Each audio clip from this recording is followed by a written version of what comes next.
क्या कहेंगे? मैं समझता हूं कि आप सब लोग भी सिवान के वरिष्ठ पत्रकार हैं और यहाँ पे विशिष्ट जन इकट्ठे हुए हैं, चाहे वो चिकित्सक हों या अधिवक्ता हों, प्राध्यापक हों या शिक्षक हों या व्यवसायी हों या अन्य समाज के प्रबुद्ध कार्यों से जुड़े हुए लोग हों, इतनी बड़ी संख्या में एक साथ सिवान में कहीं किसी को अपना आशीर्वाद देने के लिए कोई इकट्ठा हो रहा है तो मकसद और मतलब बहुत साफ आप भी समझते होंगे कि सिवान आज क्या चाहता है, सिवान किधर जाना चाहता है और सिवान एनडीए को किस तरीके से मजबूत करना चाहिए। आज जो सब लोग आए हैं, मुझे लगता है कि ये अपने आप में एक संदेश है कि किस प्रकार से समाज आज एनडीए के साथ खड़ा है, नरेंद्र मोदी जी के साथ खड़ा है, नीतीश कुमार जी, चिराग पासवान जी, जीतन राम मांझी जी और उपेंद्र कुशवाहा जी के साथ खड़ा है और सबों के आशीर्वाद से एक बड़ी सफलता एनडीए को सिवान में मिलेगी। सर काफी संख्या में यहाँ से आए थे, उन्होंने शहाबुद्दीन के जो पुत्र है उसामा साहब, उनके ऊपर निशाना साधे, राजद को जंगल राज की याद दिला रहे थे। इस पे क्या गलत बात है?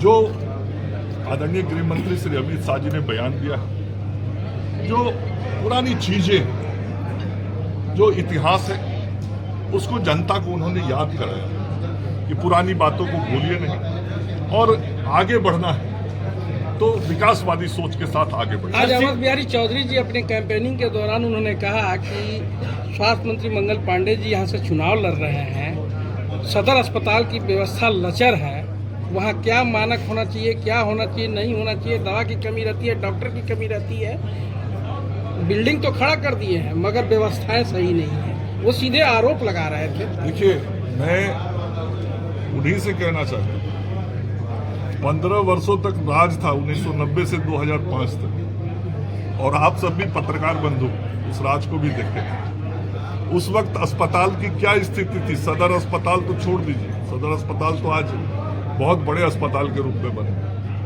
गांव के अंदर के जो हमारे हेल्थ सब सेंटर होते थे, था भी क्या, खुलता भी था क्या?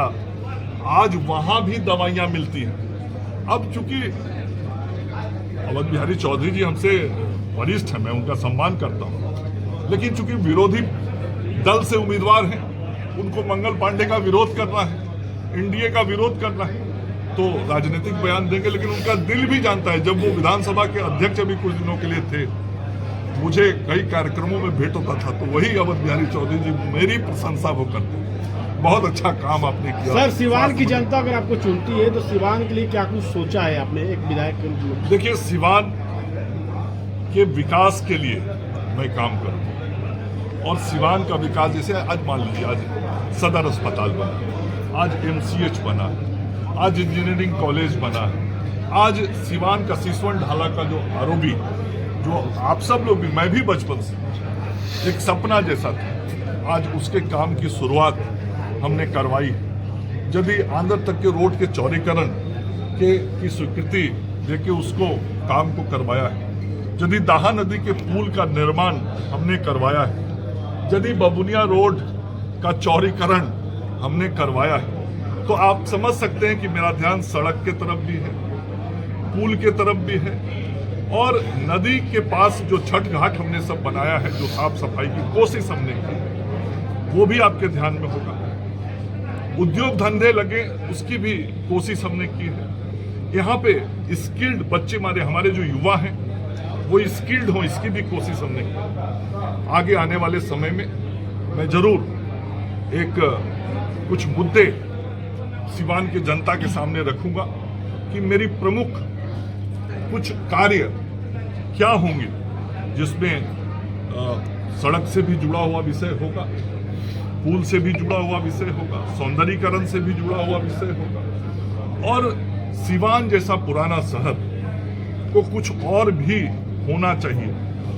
वो सारी बातें मैं सिवान की जनता के सामने अगले कुछ दिनों में बताऊंगा कि हमारी प्राथमिकताएं क्या होंगी। लेकिन मैं ये जरूर कहना चाहता हूं कि जो हमारी प्राथमिकताएं होंगी उसमें समाज के सभी वर्ग का भी हम ध्यान रखेंगे और इस सिवान को और अच्छा शहर, बेहतर शहर, सीवरेज की दृष्टि से भी और बेहतर व्यवस्था, जो एसटीपी की स्वीकृति मिली है, उस एसटीपी की स्वीकृति का क्रियान्वयन कैसे यथाशीघ्र हो, उसके लिए सिवान में जब पथ निर्माण का मंत्री था तो ये जो सिवान गोपालगंज आज एनएच पे आप तेजी से हम सब लोग निकल जा रहे हैं, उसको भी शुरू उस वक्त मैंने ही किया। तो उस पर भी ध्यान है कि सिवान के सड़कों के जाम को कैसे कम करना है, उसके लिए क्या व्यवस्थाएं बने, तो हर चीज पे ध्यान है। और सिवान की जनता की जो समस्या है, मैं भी तो यहीं पे बचपन से अभी तक अपना समय बिताया, तो समस्याओं का समाधान और विकास मूल मंत्र यही है। सर, आज